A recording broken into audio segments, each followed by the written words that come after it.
Dans les rues animées de Paris. Sous un ciel gris de novembre. Pierre Moreau. Un homme d'affaires retraité de 65 ans.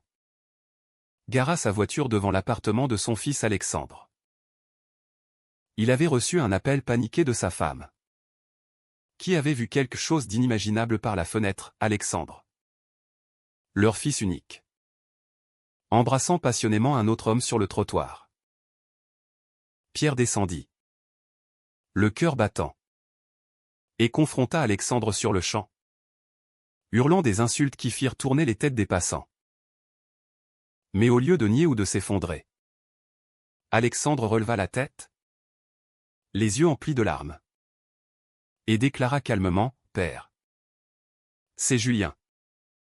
L'homme que j'aime depuis 2 ans. Et si tu ne l'acceptes pas, c'est toi qui perdras un fils. » Alexandre Moreau. 28 ans. Avocat prometteur dans un cabinet prestigieux du quartier des affaires. Avait toujours été le fils modèle. Élevé dans une famille catholique conservatrice de la banlieue parisienne. Il avait excellé à l'école.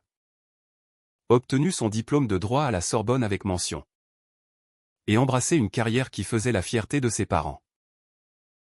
Pierre et Marie Moreau voyaient en lui l'héritier parfait, un jeune homme poli. Ambitieux. Destiné à épouser une femme convenable et à perpétuer la lignée. Mais derrière cette façade impeccable se cachait un secret qui rongeait Alexandre depuis l'adolescence. À 16 ans. Il avait compris qu'il était attiré par les garçons. Un sentiment qu'il avait enfoui au plus profond de lui. Terrifié par les sermons du prêtre de leur paroisse et les remarques homophobes de son père lors des dîners familiaux. Julien Leclerc. 30 ans. Était tout le contraire. Artiste peintre originaire de Lyon. Il avait déménagé à Paris pour poursuivre sa passion. Exposant ses toiles dans des galeries alternatives du Marais. Ouvertement gai depuis ses 20 ans. Julien vivait sans chaîne. Assumant son identité avec une assurance qui fascinait et effrayait Alexandre. Ils s'étaient rencontrés par hasard lors d'une exposition d'art contemporain. Où Alexandre, feignant un intérêt professionnel pour un client, avait été captivé par les œuvres abstraites de Julien. Imprégné de thèmes de liberté et d'identité. Une conversation anodine avait mené à un café. Puis à des dîners clandestins. Et enfin à une relation passionnée mais secrète. Ce jour fatidique. Alexandre avait décidé de franchir un pas. Il avait invité Julien chez lui pour la première fois. Ignorant que sa mère, venue déposer un colis surprise, observait depuis la rue. L'embrassade impulsive sur le pas de la porte avait tout fait basculer. Pierre, alerté par Marie, avait accouru. Son monde s'effondrant. « Comment oses-tu » cria-t-il. Le visage rouge de colère. « Après tout ce qu'on t'a donné, tu nous déshonores. » Alexandre, tremblant mais résolu, répondit, « Je ne déshonore personne. C'est toi qui me forces à mentir depuis des années. Julien m'a aidé à me voir tel que je suis. » Julien, resté en retrait, posa une main apaisante sur l'épaule d'Alexandre. Mais Pierre le fusilla du regard. « Toi, déguerpi, tu as perverti mon fils. » La dispute s'envenima rapidement. Les voisins sortirent sur leur balcon, murmurant des ragots. Pierre, habitué à diriger son entreprise d'une main de fer, ne supportait pas cette rébellion. Il ordonna à Alexandre de choisir, rompre avec Julien ou quitter la famille. Alexandre, les larmes coulant sur ses joues, choisit Julien. Alors, tu n'es plus mon fils, déclara Pierre d'une voix glaciale, avant de tourner les talons et de repartir en voiture, laissant Alexandre effondré sur le trottoir. Les jours suivants furent un tourbillon de chaos. Marie, dévastée, Appela Alexandre sans cesse, alternant entre supplications et reproches. Pense à ta carrière, mon chéri. Dans ton milieu, on ne tolère pas ça. Et l'Église? Ton âme est en danger. Alexandre, soutenu par Julien, refusa de céder. Mais les répercussions ne tardèrent pas. Au cabinet, des rumeurs circulèrent après que Pierre, dans un accès de rage, ait contacté un associé pour avertir de la déviance de son fils. Alexandre fut convoqué par son patron, un homme conservateur, qui lui suggéra poliment de régler ses affaires personnelles avant que cela n'affecte les clients. La pression montait. Et Alexandre commença à douter, avait-il fait le bon choix? Julien, sentant son hésitation, le rassura, on affrontera ça ensemble. C'est ta liberté qui est en jeu. Pourtant, Alexandre ne pouvait ignorer les fissures dans sa propre psyché. Les nuits étaient hantées par des cauchemars où il revoyait le regard déçu de son père. Ou imaginait une vie solitaire, rejetée par la société. Il se rappelait les dimanches à l'église, où le prêtre condamnait l'homosexualité comme un péché contre nature. Était-il vraiment damné? Julien, athée convaincu, balayait ses craintes, ce sont des chaînes mentales. Alex. L'amour n'a pas de genre. Mais Alexandre, imprégné de son éducation, luttait intérieurement. Il décida de consulter un thérapeute, un spécialiste des questions d'identité sexuelle, pour démêler ses conflits. Lors de la première séance, le thérapeute, un homme d'une cinquantaine d'années nommé docteur Laurent, posa des questions incisives. Qu'est-ce qui vous effraie le plus, perdre votre famille ou perdre vous-même? Alexandre fondit en larmes, avouant sa peur de la solitude et du jugement social. Dans mon monde, être gay, c'est être un paria. Mes amis hétéros me regardent différemment maintenant. Le docteur Laurent hocha la tête, c'est la société qui est malade. Pas vous. Mais chaque choix a un prix. Êtes-vous prêt à le payer? Pendant ce temps, Pierre ruminait chez lui. Marie tentait de le raisonner, c'est notre fils. Pierre. L'amour parental ne devrait pas avoir de conditions. Mais Pierre, marqué par son propre père autoritaire, voyait cela comme une trahison. Il contacta un prêtre ami pour des conseils, qui lui recommanda la prière et la fermeté. L'homosexualité est une tentation du diable. Il faut sauver son âme. Pierre, tourmenté, décida d'organiser une intervention familiale, invitant Alexandre à un dîner sous prétexte de réconciliation. Alexandre accepta, espérant un miracle. Julien l'accompagna. Malgré ses réticences, c'est un piège. Alex. Ils veulent te briser. À la maison familiale, l'atmosphère était tendue.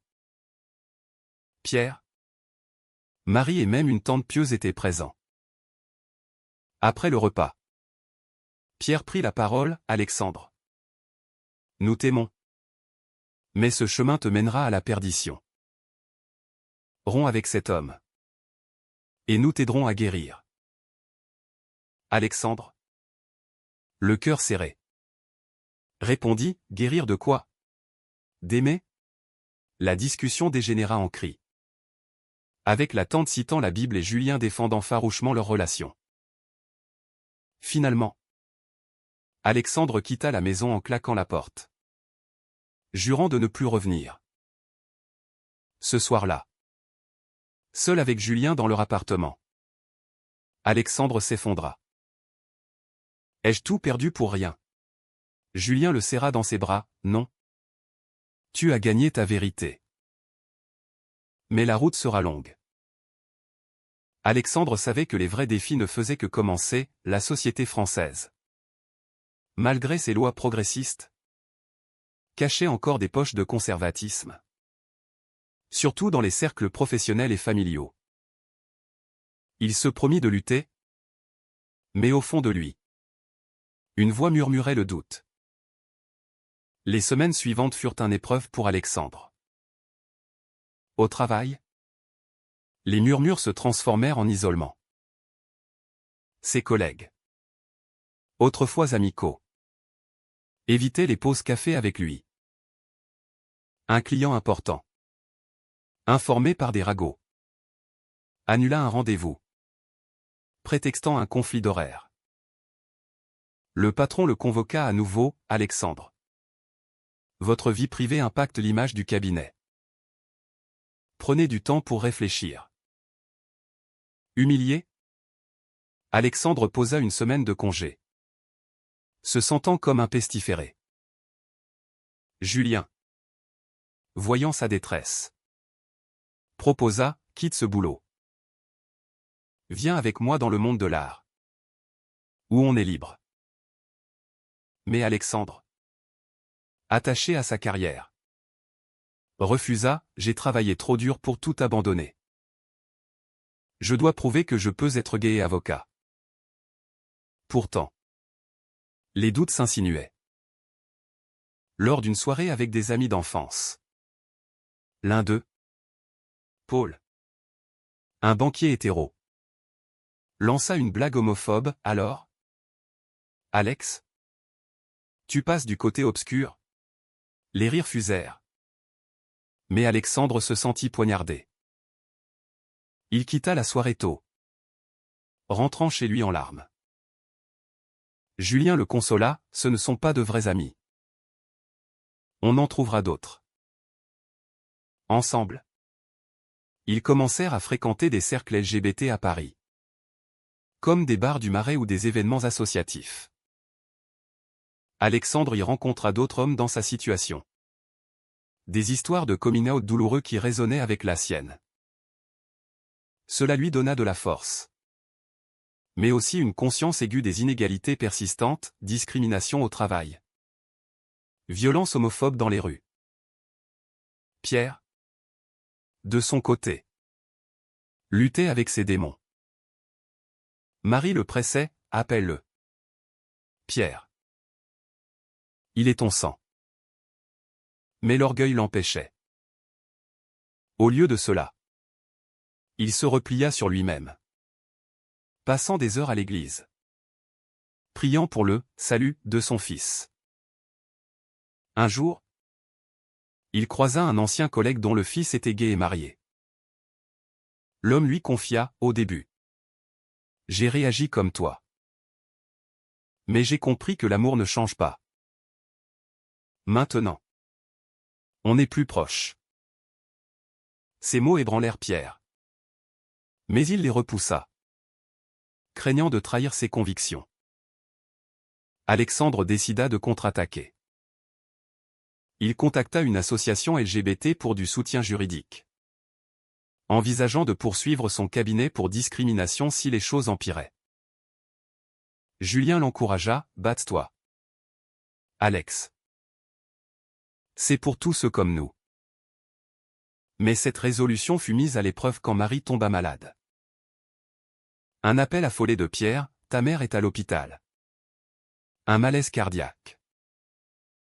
Viens vite. » Alexandre accourut. Julien à ses côtés. À l'hôpital. Pierre l'accueillit froidement, « Laisse-t-on ami dehors. » Alexandre refusa, « Julien et ma famille maintenant. » La tension était palpable. Mais face à ma réalité, ils mirent les hostilités de côté. Marie, faible mais déterminée, prit la main d'Alexandre, « Mon chéri. Je ne veux pas te perdre. Accepte qui tu es. Mais comprends notre peur. » Pour la première fois, Alexandre vit une lueur d'acceptation chez elle. Pierre, cependant, resta muré. Après la sortie de Marie, il organisa une autre rencontre, cette fois avec un thérapeute de conversion recommandé par le prêtre. Alexandre, furieux d'apprendre le piège, explosa. Tu crois que je suis malade? C'est toi qui le es. Avec tes préjugés. Il partit, coupant tout contact. Julien, sentant Alexandre s'éloigner émotionnellement, confronta ses propres insécurités. Tu regrettes? Demanda-t-il un soir. Alexandre hésita. Pas toi. Mais la douleur. Oui. Cette honnêteté blessa Julien, qui avait sacrifié des amis pour soutenir Alexandre. Une dispute éclata. Je t'ai donné tout. Et tu doutes encore? Alexandre, épuisé, répondit. J'essaie. Julien. Mais c'est dur. Ils se réconcilièrent. Mais une fissure apparut. Au travail, les choses culminèrent. Alexandre fut rétrogradé subtilement, assigné à des tâches mineures. Il consulta son thérapeute. Dois-je partir ou lutter? Le docteur. Laurent, la question est, quel prix êtes-vous prêt à payer pour votre authenticité? Alexandre choisit de lutter, déposant une plainte interne pour harcèlement. Cela déclencha une enquête, exposant les billets du cabinet. Des alliés inattendus émergèrent, comme une collègue lesbienne qui témoigna en sa faveur. Pierre, apprenant la nouvelle par Marie, fut choqué. Il nous attaque indirectement. Mais Marie défendit Alexandre. Non. Il se défend contre le monde que tu lui imposes. Pierre, seul avec ses pensées, commença à questionner ses croyances. Il lut des livres sur l'homosexualité et la Bible, découvrant des interprétations progressistes. Une nuit, il appela Alexandre. Fils, parlons. Sans jugement. Alexandre, surpris, accepta un rendez-vous neutre dans un café. La rencontre fut tendue. Pierre avoua. J'ai peur pour toi. Dans cette société. Alexandre répliqua. La société change. Père, c'est toi qui restes figé. Ils parlèrent des heures. Pierre admettant ses erreurs passées, Alexandre partageant ses souffrances. Ce n'était pas une réconciliation totale, mais un début. Julien, attendant dehors, sourit en voyant Alexandre émerger avec un espoir neuf. Pourtant, le destin frappa. Julien reçut une offre d'exposition à Berlin. Une opportunité de carrière. Viens avec moi. Alex. Laisse Paris derrière. Alexandre, au milieu de son combat professionnel, hésita. Et ma famille? Mon travail? Julien insista. Choisis-nous. Alexandre, déchiré, vit cela comme un ultimatum. La proposition de Julien plana comme une épée de Damoclès sur leur relation. Alexandre, déjà ébranlé par les événements récents, se sentait piégé entre son amour pour Julien et ses racines parisiennes. Berlin? C'est une fuite. Pas une solution. Argumenta-t-il. Julien, frustré, rétorqua. Non. C'est une chance de recommencer sans le poids de ta famille. Ici, tu seras toujours leur fils et déviant. La dispute s'intensifia, révélant des ressentiments enfouis. Julien avoua se sentir secondaire. Je suis ton secret pendant 2 ans. Et maintenant? Tu priorises ton père qui t'a rejeté? Alexandre, blessé. Cria, tu ne comprends pas la pression. Ils passèrent des jours en silence froid, dormant dos à dos. Alexandre se réfugia dans son travail, où l'enquête progressait. Son patron, sous pression, proposa un compromis, une promotion si Alexandre retirait sa plainte. Pense à ta carrière, dit-il. Alexandre refusa, pas au prix de ma dignité. Cette décision le galvanisa. Mais l'isolement émotionnel avec Julien le rongeait. Il confia au docteur. Laurent, j'aime Julien. Mais est-ce suffisant? Le thérapeute, l'amour vrai exige des sacrifices mutuels. Pierre, encouragé par leur conversation au café, fit un geste inattendu. Il invita Julien à dîner. Seul à seul. Julien, sceptique, accepta pour Alexandre. À la maison. Pierre s'excusa maladroitement, j'ai été dur. Dites-moi qui vous êtes vraiment.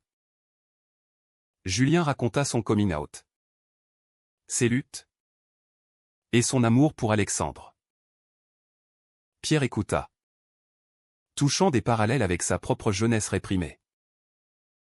J'ai toujours suivi les règles, admit-il. Peut-être ai-je raté la vraie vie. Julien répondit, il n'est pas trop tard. Acceptez votre fils. Cette rencontre changea Pierre. Il appela Alexandre, j'ai parlé à Julien. Il est bien pour toi. Alexandre, stupéfait, pleura de soulagement. Mais quand il rentra, Julien avait fait ses valises. Je pars pour Berlin. Seul. Tu as besoin de temps pour ta famille. Alexandre supplia, ne me quitte pas. On peut trouver un équilibre.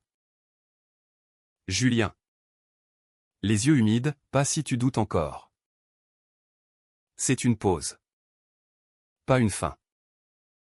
Le départ de Julien laissa Alexandre dévasté. Il erra dans Paris, hanté par les souvenirs, leurs promenades le long de la Seine. Les nuits à discuter d'art et de droit. La solitude amplifia ses conflits internes. Il appela Marie, maman. J'ai tout perdu. Elle le consola, non. Tu nous as. Et Julien reviendra si c'est vrai. Pierre, évoluant, participa à une réunion d'une association de parents d'enfants LGBT. Écoutant des témoignages qui brisèrent ses préjugés. Au cabinet. L'enquête conclut en faveur d'Alexandre. Le patron s'excusa publiquement. Et Alexandre fut promu. Mais la victoire sonnait creux sans Julien. Il décida de voyager à Berlin pour le reconquérir. Sur le train. Il réfléchit aux choix moraux, avait-il trahi Julien en priorisant sa famille? Était-ce égoïste de demander à Julien d'attendre? À Berlin. Julien exposait dans une galerie branchée. Alexandre arriva. Nerveux. Julien, surpris, l'accueillit froidement, qu'est-ce que tu fais ici? Alexandre, je t'aime. Je suis prêt à déménager. À tout recommencer. Julien hésita, et ta famille? Alexandre, ils m'acceptent maintenant. Grâce à toi. Ils s'embrassèrent? Mais Julien posa une condition, pas de secret plus. De retour à Paris. Ils affrontèrent de nouveaux défis. Pierre organisa un dîner familial avec Julien. Une étape symbolique. L'atmosphère était awkward, mais sincère. Marie serra Julien dans ses bras, bienvenue dans la famille. Pierre, encore mal à l'aise, fit un effort, parlez-moi de votre art. Julien, charmant, brisa la glace. Pourtant, La société extérieure restait hostile. Lors d'une manifestation pour les droits LGBT, Alexandre et Julien furent confrontés à des contre-manifestants hurlant des insultes. Une pierre frôla Alexandre, le blessant légèrement. Choqué, il réalisa la vulnérabilité de leur amour. Julien, c'est pour ça qu'on se bat. Alexandre, fortifié, s'engagea plus dans l'activisme, écrivant des articles sur la discrimination au travail. Mais une trahison inattendue surgit. Paul, l'ami d'enfance, jaloux du succès d'Alexandre, répandit des rumeurs malveillantes en ligne, accusant Alexandre d'utiliser son orientation pour avancer professionnellement. Les trolls envahirent ses réseaux, avec des menaces. Alexandre, effondré, confronta Paul. Pourquoi? Paul avoua, tu as tout changé. Notre groupe n'est plus le même. Alexandre coupa les ponts. Mais le dommage était fait. Julien soutint Alexandre, on surmonte ça. Ensemble, ils portèrent plainte pour diffamation, transformant la douleur en action. Pierre, apprenant l'incident, offrit son aide, utilise mes contacts. Cette solidarité familiale cimenta leurs liens. Les mois passèrent. Et la relation d'Alexandre et Julien s'approfondit.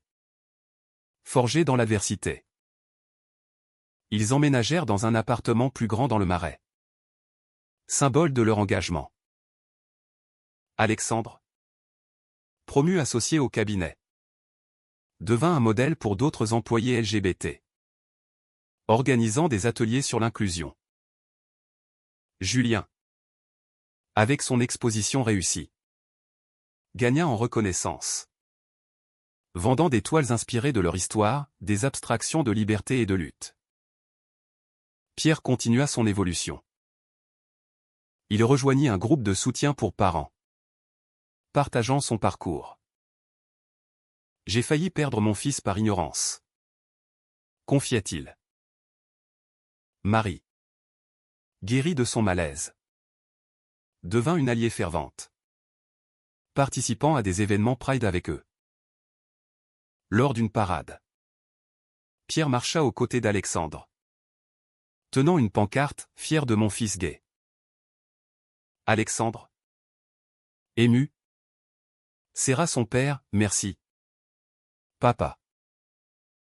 Pourtant, les cicatrices persistaient. Alexandre luttait encore avec des doutes moraux, avait-il forcé sa famille à changer? Où était-ce leur choix? Julien, de son côté, questionnait s'il avait été trop impatient. Une nuit, ils en parlèrent, on a tous payé un prix, dit Alexandre. Mais était-ce juste? Julien, l'amour n'est pas juste, il est nécessaire. Un nouveau conflit émergea quand Alexandre reçut une offre de partenariat dans un cabinet plus progressiste à Lyon. C'est une opportunité. Mais ça veut dire déménager, expliqua-t-il. Julien, attaché à Paris, hésita, et mon atelier? Alexandre, on peut en trouver un là-bas. C'est pour nous. Julien accepta, mais avec appréhension, rappelant leur séparation passée. Avant le déménagement, une crise familiale frappa. La tante pieuse, apprenant l'acceptation de Pierre, le confronta, tu trahis Dieu. Pierre, ferme, non. Je protège ma famille. Cela causa une rupture avec une partie élargie de la famille, isolant les moraux. Alexandre se sentit coupable, c'est à cause de moi. Pierre le rassura, non. C'est à cause de l'intolérance. On choisit l'amour. À Lyon, ils recommencèrent, construisant une vie équilibrée. Alexandre excella. Julien exposa localement, Ils adoptèrent un chat, symbole de stabilité. Mais lors d'une visite à Paris, Alexandre croisa Paul, qui s'excusa, j'étais jaloux et ignorant. Alexandre pardonna, mais garda ses distances, apprenant que la rédemption a des limites. Leur relation atteignit un sommet quand Julien proposa le mariage lors d'un dîner romantique. Épouse-moi, Alex, pour sceller notre victoire. Alexandre, les larmes aux yeux, accepta. La cérémonie intime réunit Pierre, Marie et des amis LGBT. Pierre prononça un toast à l'amour qui transcende les barrières. J'ai appris tard, mais je suis fier. Pourtant, la société rappelait ses ombres. Un débat national sur l'adoption par couple gay raviva les tensions. Alexandre, interviewé par un journal, défendit les droits, l'amour fait une famille. Pas le genre. Cela attira des critiques, mais aussi du soutien. Au fil du temps, Alexandre réfléchit aux leçons, les choix moraux ambigus, les sacrifices pour l'authenticité, les réveils douloureux. Il écrivit un journal, espérant aider d'autres. La vie continua, avec ses hauts et bas. Mais une question persistait, dans une société en évolution. Est-il moral d'imposer son identité aux autres, même si cela cause de la douleur? Ou vaut-il mieux se cacher pour préserver la paix?